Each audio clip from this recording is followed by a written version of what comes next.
دوستو، Richard Dawkins کی کتاب آؤٹ گروئنگ گاڈ یعنی بعد از خدا کا حصہ دوم لے کر آپ کی خدمت میں حاضر ہوں۔ اس کا عنوان ہے ایولیوشن اینڈ بیانڈ یعنی ارتقاء اور اس سے پرے۔ آگے چلنے سے پہلے میری آپ سے گزارش ہے کہ اگر آپ نے ابھی تک سبسکرائب نہیں کیا تو اس چینل کو سبسکرائب کریں اور بیل کے آئیکن کو بھی پریس کریں۔ اگلا چیپٹر ہے باب نمبر 7، یقیناً کوئی ڈیزائنر ہوگا۔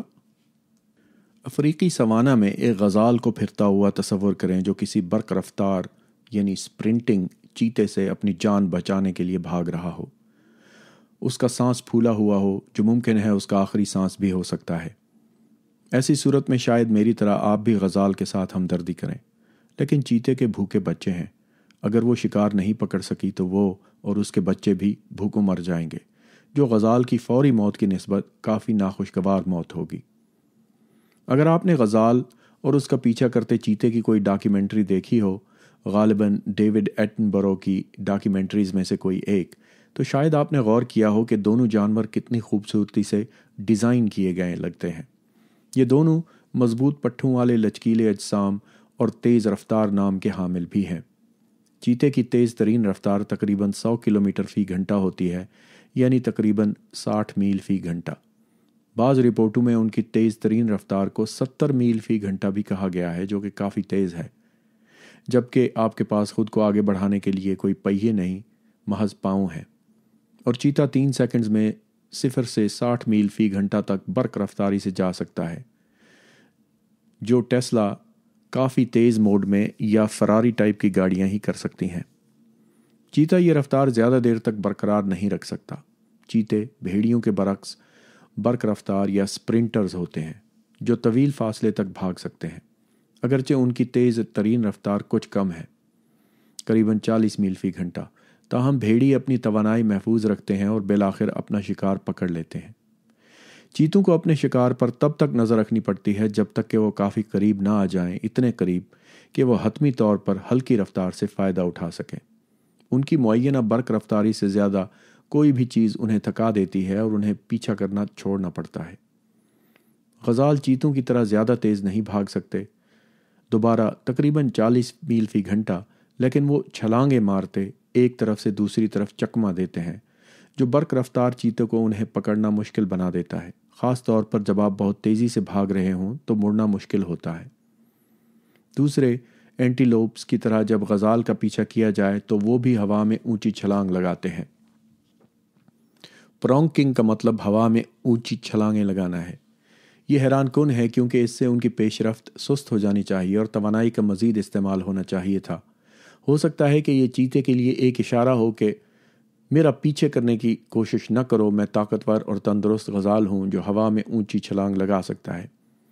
اس کا شاید یہ مطلب بھی ہو سکتا ہے کہ دیگر غزال کی نسبت مجھے پکڑنا مشکل ہے، تمہارے لیے میرے جھنڈ کے کسی اور رکن کو پکڑنا بہتر ہوگا۔ غزال اس طرح کے دلائل نہیں سوچتا، اس کا اعصابی نظام وجہ سوچے بغیر صرف اونچی چھلانگیں مارنے کے لیے لگایا گیا ہے۔ خواہ اونچی چھلانگ یا ہوا میں چکما دینے کے ذریعے اگر کوئی غزال محض کچھ دیر تک برق رفتار چیتے کو تھکا کر اس کی گرفت سے بچ سکتا ہے تو یہ محفوظ ہے ایک اور دن زندہ رہنے کے لیے۔ چیتے اور غزال انتہائی شاندار ڈیزائن کیے گئے لگتے ہیں۔ چیتے کی ریڑھ کی ہڈی کافی پیچھے کی طرف مڑی ہوتی ہے اور پھر دوسرے سرے پر نکلتی ہے، تقریباً دوہری مڑ جاتی ہے، جو سرپٹ دوڑنے میں ٹانگوں کو طاقت دیتی ہے۔ اس جسامت کے جانوروں کے حساب سے اس کے پھیپھڑے کافی بڑے ہوتے ہیں۔ اسی طرح نتنے اور سانس کی نالیاں بھی بڑی ہوتی ہیں اور اس کی وجہ سے خون میں تیزی کے باعث کافی زیادہ آکسیجن لینے کی ضرورت ہوتی ہے۔ آکسیجن سے بھرپور خون کو پٹھوں میں پمپ کرنے کے لیے دل بھی کافی بڑا ہوتا ہے، جو بدحواس اتنی محنت کرتا ہے۔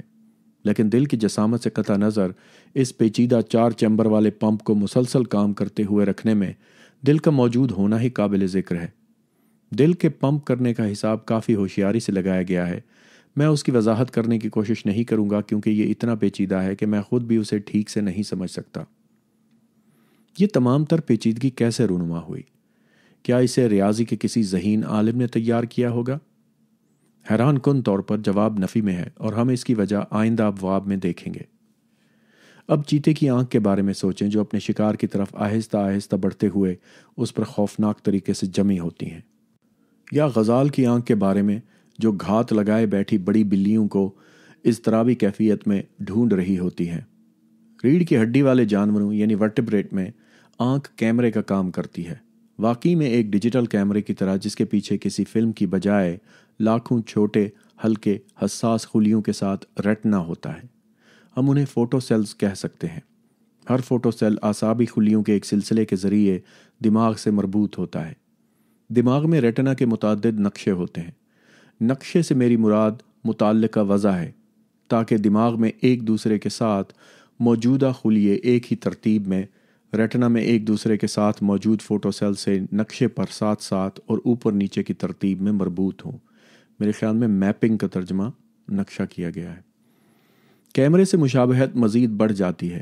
آنکھ کی پتلی یعنی پیوپل آئرس سے منسلک خصوصی پٹھوں کے ذریعے چوڑا یا تنگ ہوتی ہے۔ آنکھ کا رنگین حصہ، اگر آپ شیشے میں اپنی آنکھوں کو دیکھیں تو آپ اسے دیکھ سکتے ہیں۔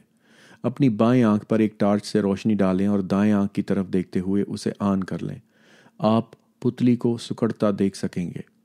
خودکار کیمرے میں بھی آئرس ڈایافرام، حتیٰ کہ اس کا نام آنکھ ہی سے لیا گیا ہے، روشنی کی صحیح مقدار کو گزرنے دینے کے لیے صرف مناسب مقدار میں کھلتا یا بند ہوتا ہے۔ جب سورج نکلتا ہے تو یہ ایپرچر کو سکیڑ دیتا ہے، جب سورج اندر جاتا ہے تو یہ پھیل جاتا ہے، بالکل اسی طرح جیسے آنکھ میں آئرس کرتا ہے۔ لیکن ہماری آنکھ کی طرح پتلی کا گول ہونا ضروری نہیں ہوتا ہے۔ غزال کی پتلیاں افقی شگاف ہوتی ہیں، بلی کی پتلیاں تیز روشنی میں عمودی شگاف کی طرح ہوتی ہیں، اور جب روشنی کی سطح کم ہو جاتی ہے تو گول ہو جاتی ہیں۔ اہم بات یہ ہے کہ پتلی اور اس کے گرد کے پٹھے اس پر قابو کرتے ہیں کہ آنکھ میں کتنی روشنی جائے گی۔ اتفاقی طور پر شبکیہ یعنی ریٹنا پر تصویر الٹی ہوتی ہے۔ کیا آپ دیکھ سکتے ہیں کہ یہ اس سے فرق کیوں نہیں پڑتا ہے؟ دنیا ہمیں الٹی کیوں نظر نہیں آتی؟ ایک بار پھر ایک کیمرے ہی کی طرح آنکھ میں ایک لینز ہوتا ہے جسے قریبی اشیاء پر مرکوز کیا جا سکتا ہے، اور پھر دور کی اشیاء پر یا بلا شبہ ان کے درمیان موجود اشیاء پر بھی اسے مرکوز کیا جا سکتا ہے۔ کیمرے اور مچھلی کی آنکھیں اس لینز کو آگے پیچھے حرکت دیا کرتی ہیں۔ چیتے، غزال، انسانوں اور دیگر ممالیہ جانوروں کی آنکھیں کم غیر یقینی انداز سے ایسا کرتی ہیں۔ وہ لینز سے متصل خصوصی پٹھوں کو استعمال کر کے از خود لینز کی شکل تبدیل کر لیتی ہیں۔ گرگٹ، جن کی مخروطی آنکھیں آزادانہ طور پر حرکت کرتی ہیں، وہ دونوں آنکھوں کو آزادانہ طور پر الگ الگ مرکوز یعنی فوکس کر سکتے ہیں، مچھلی اور کیمرے کے طریقہ کار کا استعمال کرتے ہوئے نہ کہ لینز کو سکیڑ کر، اور وہ اپنے ہدف جیسے مکھی سے فاصلے کا اندازہ لگاتے ہیں اور اس کے لیے اپنی آنکھیں مرکوز رکھنے کے دوران اپنی اس کوشش کی پیمائش کرتے ہیں۔ پھر مکھی کو پتہ بھی نہیں چلتا کہ اسے کس نے مارا ہے۔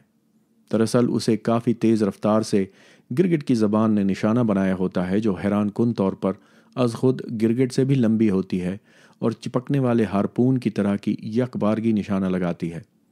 پھر یہ زبان والا ہارپون واپس آتا ہے جس کے اندر زبان کے اگلے حصے پر کیڑا چپکا ہوتا ہے۔ گرگٹ اور چیتے میں ایک چیز مشترک ہے، دونوں اپنے شکار پر خفیہ طور پر خاموشی سے نظر رکھتے ہیں حتیٰ کہ وہ کافی قریب آ جائے۔ کس چیز کے لیے قریب آئے؟ چیتے کے معاملے میں حتمی شکار والی برق رفتاری کے لیے، اور گرگٹ کے معاملے میں بھی ایک طرح کی حتمی برق رفتاری ہی ہے، لیکن یہاں برق رفتار اس کی زبان ہے جبکہ باقی جسم بے حس و حرکت رہتا ہے۔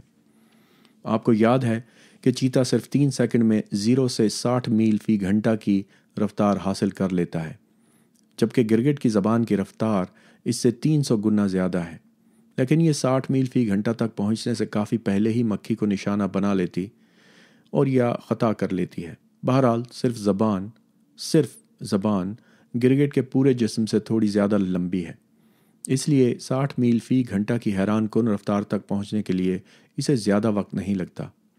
ایک بار پھر ان سب کو دیکھ کر ایسے لگتا ہے جیسے کسی ڈیزائنر کی ضرورت ہو، ہے نا؟ لیکن میں دوبارہ کہوں گا کہ ایسا نہیں ہے۔ ہم اگلے ابواب میں اس پر روشنی ڈالیں گے۔ گرگٹ کی زبان بعینہ ہی کیسے کام کرتی ہے، یہ کافی عرصے سے ایک راز رہا ہے۔ ایک ابتدائی تجویز تھی کہ اسے ہائیڈرالک دباؤ پھیلاتا ہے جیسے انسانوں کا عضو تناسل پھیلتا ہے، جبکہ یہ تھوڑا تیزی سے ہوتا ہے۔ ہائیڈرولک طریقہ چھلانگیں لگاتی مکڑیاں بھی استعمال کرتی ہیں۔ یہ چھوٹی سی مخلوق ہوا میں چھلانگیں مارتی ہیں اور ریشمی دھاگے سے خود کو زمین پر دھکیلتی ہیں۔ خون تیزی سے ان کی ٹانگوں میں پمپ ہوتا ہے جو اچانک سے مکڑی کو اوپر کی طرف سیدھا کرتا اور پھینکتا ہے۔ تتلی اور پتنگے کی زبانیں بھی ایسے ہی کام کرتی ہیں۔ اپنے آرام کے وقت وہ گول ہوتی ہیں اور پھر پارٹی کے ہارن کی طرح ہائیڈرولک دباؤ سے کھل جاتی ہیں، ان کھلونوں کی طرح جسے آپ بجاتے ہیں اور ایک عجیب سی آواز نکالتے ہوئے کسی کے چہرے پر لگا دیتے ہیں۔ اگرچہ یہ جزوی طور پر غلط ہے، تاہم ہائیڈرولک نظریہ میں ایک چیز درست تھی۔ گرگٹ کی زبان کھوکھلی ہے، لیکن صرف سیال کو دباؤ میں رکھنے کی بجائے اس میں ایک لمبی، سخت اور گیلی نوک بھی ہوتی ہے جسے ہائیوئڈ عمل کہا جاتا ہے۔ بلا شبہ زبان ہائیوئڈ نوک سے زیادہ لمبی ہوتی ہے، اس لیے باقی زبان کو نوک کے گرد تہوں میں رکھنا پڑتا ہے۔ اس کے گرد لپٹے مضبوط پٹھے ہوتے ہیں۔ اس حقیقت نے زبان کے کام کرنے کے طریقے کا اگلا نظریہ پیش کیا، جو دوبارہ غلط تو تھا لیکن حقیقت سے قریب تر تھا۔ یہ نظریہ تھا کہ جب پٹھے ہائیوڈ نوک کے گرد سکڑتے ہیں تو مائع سے تر کھوکھلی زبان اپنی ٹیلیسکوپک تہوں سے باہر کی طرف نکلتی ہے، یعنی جب آپ مالٹے کی کاش کو دباتے ہیں تو اس کا بیج اس میں سے باہر نکلتا ہے۔ تقریباً یہی کچھ ہوتا ہے، لیکن ایسا بالکل نہیں ہوتا۔ اصل چیز یہ ہے کہ کوئی پٹھا اتنی تیزی سے نہیں سکڑتا کہ گرگٹ کی زبان کو اتنی حیران کن رفتار دے سکے۔ اس طرح کی رفتار کے لیے پٹھوں کی فراہم کی جانے والی توانائی کو وقت سے پہلے محفوظ کرنا اور پھر بعد میں خارج کرنا ضروری ہے، جس طرح غلیل کام کرتی ہے۔ اسی طرح کمان اور لمبی کمان یعنی لانگ بو کام کرتی ہیں۔ آپ کے بازوؤں کے پٹھے اتنے طاقتور نہیں ہوتے کہ تیر کو کافی تیزی سے پھینک سکیں، لیکن تنی ہوئی کمان ایسا کر سکتی ہے۔ آپ کے بازوؤں کے پٹھے آہستگی سے کمان کی رسی کو پیچھے کی طرف کھینچتے ہیں اور پٹھوں کی توانائی اس تنی ہوئی کمان میں محفوظ ہو جاتی ہے۔ پھر جب آپ کی انگلیاں چھوڑ دیتی ہیں تو ذخیرہ شدہ توانائی اچانک خارج ہو جاتی ہے اور تیر زیادہ تیزی اور مہلک طور پر اس سے کہیں زیادہ تیزی سے نکلتا ہے جتنا کہ آپ اسے خود سے پھینک سکتے ہیں۔ توانائی اصل میں آپ کے آہستہ سے کھینچنے سے حاصل ہوئی۔ توانائی کا اخراج ملتوی اور اچانک ہوتا ہے، جو کمان میں ذخیرہ شدہ ہوتی ہے۔ غلیل میں آپ کے بازوؤں کے پٹھوں کی توانائی تنی ہوئی الاسٹک میں ذخیرہ ہو جاتی ہے۔ ذخیرہ شدہ توانائی گرگٹ کی زبان کو کیسے توانائی دیتی ہے؟ ہائیوڈ نوک کے گرد پٹھے زبان کو باہر نکلنے کے لیے بلا شبہ توانائی فراہم کرتے ہیں، لیکن جیسا کہ کمان یا غلیل کے ساتھ ہوتا ہے، ان کی توانائی ذخیرہ شدہ ہوتی ہے۔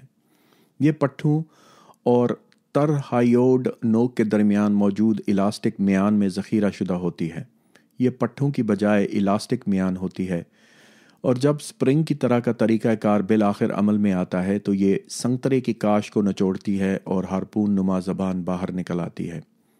الاسٹک میان کی وجہ سے یہ کافی تیزی سے باہر نکل آتی ہے بنسبت اگر پٹھے خود سے سنگترے کی کاش کو نچوڑیں۔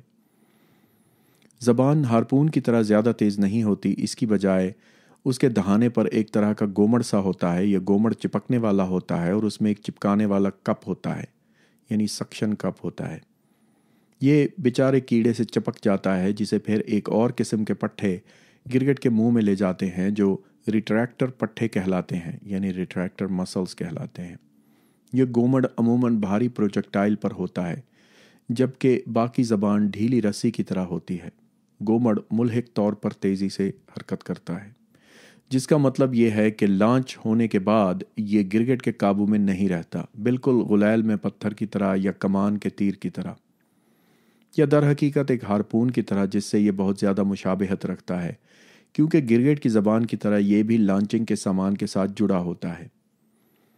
ایک بین البراعظمی بیلسٹک میزائل یہ اس لیے کہلاتا ہے کہ جب یہ لانچ ہو جاتا ہے تو یہ اپنے آپ پر منحصر ہوتا ہے، ایک منضبط یعنی گائیڈڈ میزائل کے برعکس، جس کا راستہ دوران پرواز درست ہوتا رہتا ہے تاکہ اسے ہدف کو نشانہ بنانے میں مدد مل سکے۔ ویسے وہی غلیل والا کرتب سست پٹھوں سے فوری نکلنے والی الاسٹک میں محفوظ ہونے والی توانائی کو چھلانگیں لگانے والے حشرات جیسے ٹڈے اور پسو بھی استعمال کرتے ہیں۔